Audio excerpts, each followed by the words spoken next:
સ્થાનિક સ્વરાજ્યમાં સુરત કોંગ્રેસની દયનીય સ્થિતિ છે। કોંગ્રેસના મોટા માથા ચૂંટણીમાં ઝંપલાવવાથી દૂર છે તેવી સૂત્રો તરફથી વિગતો। જીતી શકે તેવા નેતાઓ ચૂંટણી મેદાનથી દૂરી બનાવી રહ્યા છે। ધનસુખ રાજપૂત, ભૂપેન્દ્ર સોલંકી, શૈલેષ રાયકા ચૂંટણીથી અળગાર્યા। અસલમ સાયકલવાલા, ઋષિન રાયકા ચૂંટણીથી અળગાર્યા।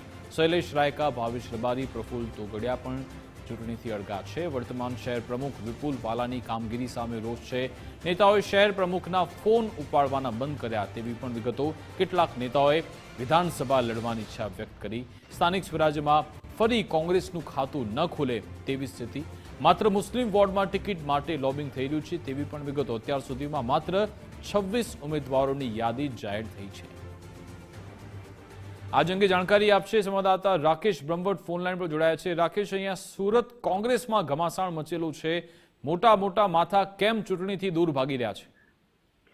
જે આપણે જણાવી દઈએ કે હાલત થોડા દિવસ અગાઉ છે તે કોંગ્રેસ દ્વારા માત્ર 26 ઉમેદવારોની યાદી છે તે જાહેર કરવામાં આવી છે। 130 વોર્ડ માટે જે મૂર્તિયાઓની પસંદગી કરવામાં કોંગ્રેસની જે સ્થિતિ છે તે ખૂબ જ દયનીય છે, કારણ કે કોંગ્રેસને એક તો ઉમેદવારો નથી મળી રહ્યા અને બીજી તરફ કોંગ્રેસમાં છેલ્લા ઘણા સમયથી જે પ્રમાણે આંતરિક વિવાદ ચાલી આવ્યો છે તે ચરમસીમાએ છે અને તેના કારણે જે સિનિયર નેતાઓ છે તે આ વખતે જે સ્થાનિક સ્વરાજ્યની ચૂંટણી એટલે કે કોર્પોરેશન ઇલેક્શન લડવાથી દૂર રહ્યા છે। જેમાં સૂત્રો પાસેથી જે પ્રમાણેના નામો સામે આવ્યા છે તે મુજબ ધનસુખ રાજપૂત, ભૂપેન્દ્ર સોલંકી, શૈલેષ રાયકા, અસલમ સાયકલવાલાનો પણ સમાવેશ થાય છે।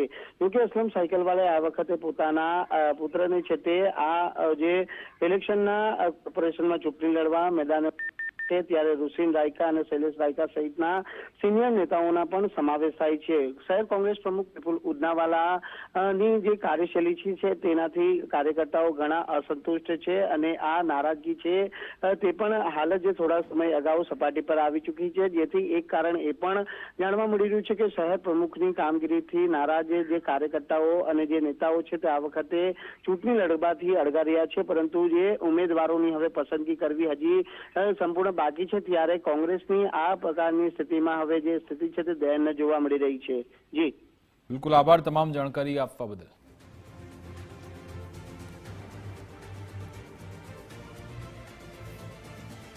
તો સુરત કોંગ્રેસમાં આ ઘમાસાણ મચેલું છે। અહીંયા કોઈને ચૂંટણી લડવી જ નથી। તમામ કહી રહ્યા છે અમે વિધાનસભામાં લડી લઈશું, એટલે અહીંયા કોંગ્રેસનું ખાતું ન ખુલે તેવી પરિસ્થિતિ સર્જાઈ રહી છે।